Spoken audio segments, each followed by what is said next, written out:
Hi everyone, I'm Babatunde. Today I'll be reacting to a very popular video made by a very popular YouTuber, Mr. Beast. I've been a fan of Mr. Beast in a long time. I love his videos and I see the man as a philanthropic. So he made a video about building wells in Africa, and I've seen a lot of headlines, those praising and those criticizing the project. So today I want to air my opinion on that project to tell you how I feel about there from unbiased view. That's what I'll be showing you. I'll be telling you to my lovely friends. And this topic was suggested by a lovely viewer. Thank you so much. Before I go into that, I'd like to show my full appreciation to my patrons. Thank you guys for your support. I really appreciate you guys, most especially Atomic Shrimp. Thank you for being there for me. I'll forever be grateful to you. All right, let's go into the video now. I'll be watching the video, I'll be posting it, and I'll air my opinion on it. I'll be watching the video for the first time here, and I was able to restrain myself from viewing the video. So I'm watching it along as you guys are watching it now. This is the first of 100 wells we're gonna build in this video. Oh, water!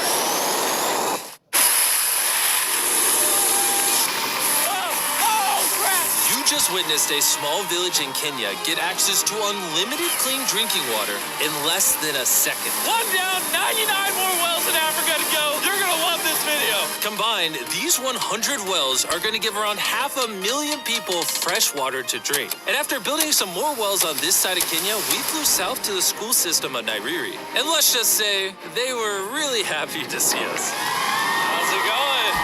It's not expecting this. First of all, I'd like to tell you about building any project in Africa. And this has been the problem from the onset, most especially the problem problem or misinformation being propagated by Hollywood. Now, for example, now, Africa is a very large continent. Like, for example, now, when you come to, let's say you come to a country like Uganda, fine, you've been to a part of Uganda, a country, but you've never been to the entire Africa. Africa is a continent. So when something is done for I'm not saying Mr. Beast will be doing just one country here, but when a project is done for just one country in Africa, the headline will be that a project was carried out in Africa. And when you check very well, it's usually just one country alone, not even the largest country there, which is Nigeria, just one. So this video was not specific, and I'm not really blaming him. I'm not blaming Mr. Beast. This has been what has been doing by especially Western medias in the past. So all the projects he did it for West African countries. We have East African countries, we have South, we have East. All the projects he did it only for West African countries, and from a headline, the entire Africa. Like, for example, now, if I come to United States to do a project, that doesn't mean I've done project to all the North American countries. You know, I've not done that. So that is one. All right, let's continue this video. Thank you for the welcome. I'm not even sure how to react. I appreciate it, everybody. This village threw a welcome ceremony upon our arrival, and Nolan got really into it. Nolan's the most awkward person I've ever met, and that's a lot coming from me. And after being shown around the school... Here comes our guest. How's it going? Oh, you having a good day? It's nice meeting you. One of the teachers showed me where the students currently get their water, which is from this river. That's extremely unsafe to drink. This is where your students used to get water from? Yes.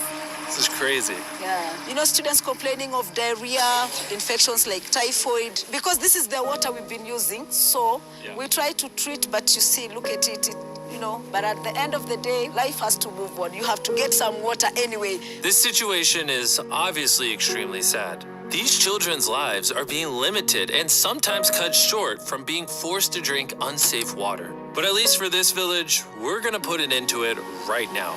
I don't think this John's gonna fit. I have a big head. Let's see if we can find some water. Whoa,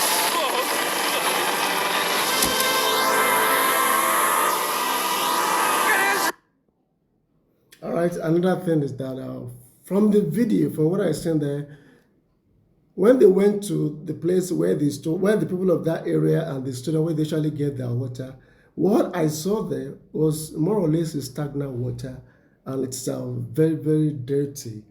I don't know the information about that area, but I'm not sure that clip shows the entire story on how they get water in that area.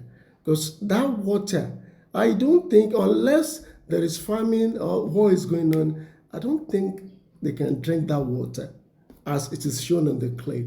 I don't think. If probably they boil it after fetching it from the it can be stream. They've gone from the stagnant water. If they boil it afterward, I think they should be able to say it. But I don't think. I'm not saying I'm right. I'm not saying I know that that is not the place where the children, where the school children, where they fetch water from. I'm not saying that, but I just find it quite difficult to believe. And second thing, this is not criticism. This is just like an observation. All the crew that are present in the video, I'm talking about those who the children are interacting with Mr. Beast crew. It was supposed to, supposed to contain at least a black man. Yes, supposed to contain at least a black man. Because from my understanding, the kind of image they are projecting to those children, I believe it's all about, okay, now children, you are enjoying this now. Something good has been done in your community. Like I see those who came, the white. That is, only the white can do this. But if the team, I'm not saying the entire crew, I'm referring to those whom I can see in the video, whom in the video I said that the children are interacting with them. That's what I'm talking about. That team, that part of the team to contain at least a black man, so that the student will know that what Mr. Beast is doing, anyone can do it regardless of their skin color. That is just my observation. Now let's continue the video now.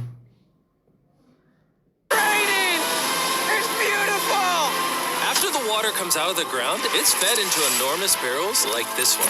And once they're built into the water towers, all of the neighboring villages will not only have clean drinking water, but a pressurized water source as well, which in short means no more doing laundry and unsafe water. And pull! On a scale of 1 to Nolan's mom, how heavy is it? Nolan's mom times 2. Oh God. Dude, I'll push you off of it. All right, here we go. Under control. We built 20 more wells in Kenya, and after we were done, Bro has another well in. don't worry, I have more water in my other shoe. And just so you know how we built these first 29 wells, we used this giant drill to dig hundreds of feet into the ground, past the polluted sources and into an enormous aquifer of pure drinkable water. After that, we spent time installing pipes so that people all around Africa can access water from spigots like this one and see how it tastes. Like water. It took me about a minute to fill this 5-gallon drum. How much water can this provide a day? 3,600 gallons a day. Not only will this well cover the 400 kids at this school, but literally the entire neighborhood and village around this school can use this well. We say thank you for the water. Oh, no problem. This thing can basically pump nonstop for 30 years. You would think that having an effect of this magnitude would require the resources and funding of a large government, but that's not true. Solving this problem is possible, and something humanity should all be putting effort in to fix. What's the secret of success? To be honest, just find something you love doing and do it for a long period, and eventually you'll succeed. So I'm gonna bring it super close. See us? Is that cool? If you look up, it's recording. All right, well, I'm gonna get close. All right. Yeah, you can see yourself. We were also able to install a well for this village, and these 12 other villages. And while we were finishing these wells, we were also able to update one of their schools with brand new computers. How are they liking it? They like them. Glad to see it turned out well. And we also updated the classrooms with new furniture, installed shelves and filled them with new books, donated a soccer ball for every student, and even put modern whiteboards and projectors in all the classrooms. Do you guys like the projector? No problem. It's the least we could do. But then when we flew out to the site of the 45th well, we realized this community had it even harder. Every time they need to get water, they need to take a treacherous mile-long hike through the jungle. And that mile-long hike also happens to be on a giant mountain. I wake up very early, about 4 o'clock, so that I can fetch water for the school. We are not safe fetching water here. That place is very slippery. Chances of getting an injury is very high. So while we worked on their well, the community took me to see how they currently source their their water. You guys would have to make this trip how many times a day? 2 times. 2 times a day. Oh, wow. So a typical student would carry something like this? Yeah. Oh, God. If 200 students did this every day, how hard could it be? It could be very hard. Oh, boy. Dang, this is very steep. We're just walking down this mountain forever. Every day. It was actually surprising how difficult this hike was. And these people go through all of that just to get to this spigot. That's water is still unsafe to drink. This is where you guys get your water from normally? Yes. And filled with water, these jugs can weigh up to 40 pounds, which is insane for these children to be carrying up this mountain. The ladies can carry 2 of those. Oh, I totally can as well then. And as soon as these jugs were filled, it was time to head all the way back up. Hurry up, let's go. He's not even sweating or anything. I got it. And now, instead of spending hours a day for unsafe water, their new well is only 10 feet away from the school. So, they can just fill it up here now. I'm too tired. And so we were on our way to the next village where we built our 46 well, but we ran into a little problem. We found out that this village is divided in half by this huge, dangerous river. It may not look like much now, but when the rainy season comes, the water comes up this high and literally swallows this bridge. And why this bridge is such a big deal is the village is over there, the hospital and schools are over there, so they're crossing this bridge multiple times a day. Despite how dangerous this bridge is, it's their only option. This river, when it is swollen, it can sweep away people, students, or even animals. In the recent past, we have lost about 3 people trying to cross this river. This loss of life is insane and absolutely unacceptable. The moment we heard about this, we knew we had to help. So while we started work on a new bridge that would let them reach their well, we then traveled over 2,000 miles from Kenya to the country of Zimbabwe. We've been in Africa for over a week, and we still have a lot more wells to do. You kind of smell. I know, it's weird. I showered this morning. Wow. Yeah. If you let me finish, I can put my arms down. Can I count on you two to finish these wells with me? Yes. Okay, at this stage now, let me talk about Mr. Beast. Well, this is time for me to appreciate the effort of Mr. Beast. Believe me, what he did is fantastic and phenomenal. I can imagine myself as a child to experience all that.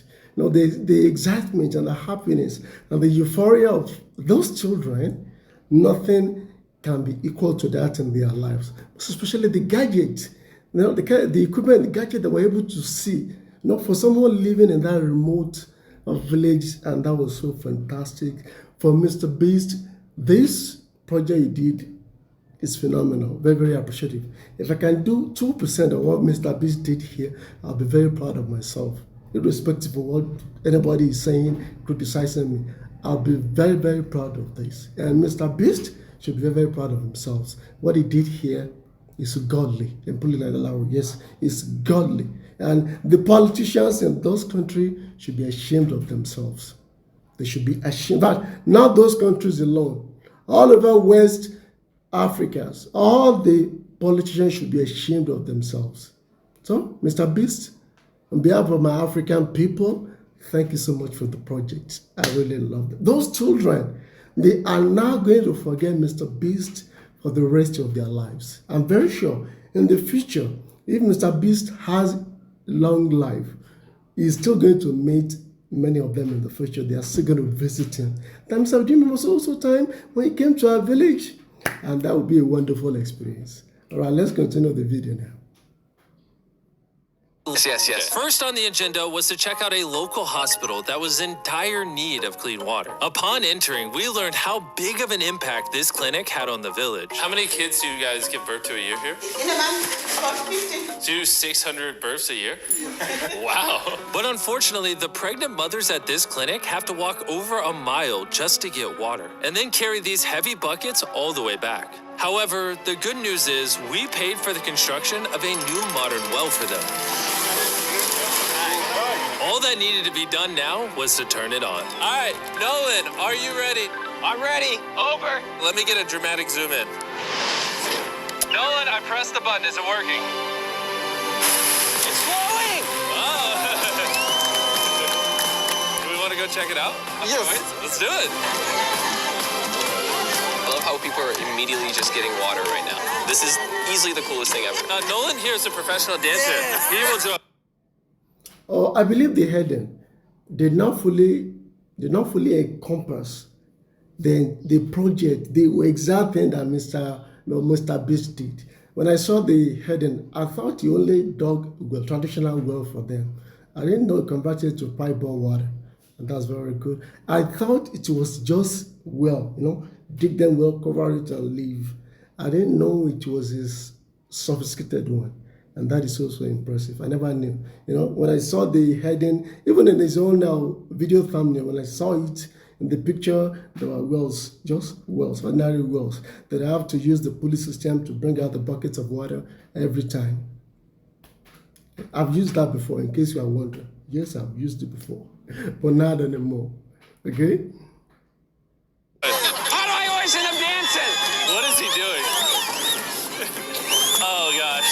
I won't make you watch this anymore. Besides ensuring access to clean water, a lot of the students at this village lack transportation. So we decided to give all of them new bicycles. I know it looks like a lot of kids, but we bought a lot of bikes. Full disclosure, I don't know how to ride a bike. Jimmy only knows how to give away bikes. Never learned how to ride one. Let's break in all the new bicycles. 3, 2, 1, go! Oh, everyone's passing me. Be careful, I don't know how to ride a bike. I don't want to hit anyone. You want to ride it? All right, go for it, little man. Okay. And after giving away the bikes, we continue building wells until we reach well number 69.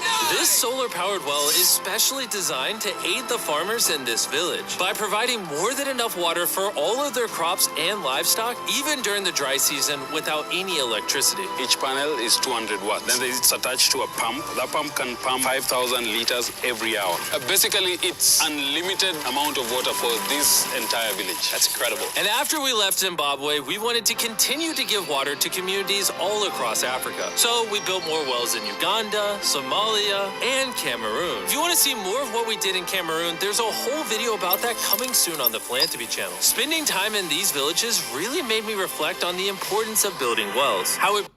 That's one of the points that I made. Mr. Bill said, providing water all of Africa, that's just an exaggeration. Those countries that he mentioned, they are just some countries in West Africa alone.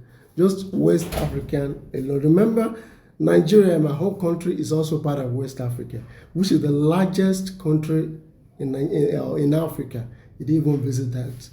So when you say providing water for all of Africa, that is just, what do we call that? That is a bit of exaggeration. Only in some countries in West Africa. So I believe he's used to that, from the Western media, and I don't blame him for that. For whatsoever, I don't blame him. I just wish you can see this video and understand my point. And for your information, I don't see Mr. Beast as a racist. In fact, he's a very, very lovely man. I don't see anything he's done here that is total racist. Nothing whatsoever. And I don't see him as a racist person. Those who see him as a racist person, I don't know what they see. I don't know how they view things. But what I'm seeing so far, he's been a wonderful man and a lovely man. All right? The last chapter now. Brings water to farms to feed the hungry, how it provides clean conditions for hospitals, and most importantly, how it helps the children of this next generation live long, healthy lives and build the future for all of these communities. We await a new dawn of clean drinking water. Water is life. And with some help from the locals, we finally finished a new bridge that this community can use for the next 100 years. Lives has been saved. Families will come together. The worries will be gone. The 100 wells we built in this video will change a lot of lives, but not enough. Which is why before you go, I want to urge you all to go to beastphilanthropy.org/wells or click the link in the description and donate money if possible. We're literally not profiting a dime off this video. 100% of the money we raise is going to go towards building more wells like you saw in this video all around the globe. I know it's weird that a YouTuber has to do all this stuff, but someone's got to do it. And if no one else is, we're going to do it. As you can tell, it really does change the lives of the communities where we build them. And finally, well 100. Oh my God, I'm so sorry. All right. If you have never been in this kind of situation before, where water is gold in your environment, you will never understand the happiness that those people and children, they will experience within themselves. Believe me, I've experienced it before, and I know the kind of euphoria that you feel when the problem is finally solved. It'll be wonderful. And now, Mr. Beast, thank you so much for helping Africa.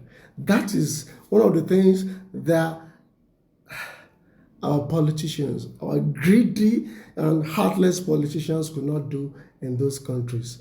But I have a reservation. All those remote places, I'm not sure they have a reliable power supply, aside from the one country where it made solar panel, solar panel or water. Any other place, I don't know if they'll only be able to access the water when there is power supply, or there's another method. It was not explained in the video. Nevertheless, Mr. Beast and your crew, thank you so much. But I wish he had shown a black man as part of the crew in the video. That would have been fantastic. So I've been a great inspiration for the black African children. All right, that's it about this video. If you have any question, please let me know in the comment section below. I'll surely answer your question. And once again, my patrons, thanks so much. Support my channels too. Become my patron. Thank you very much, and I hope to see you next time. If you have any other suggestion, please let me know in the comment section below. Thank you guys. I hope to see you next time.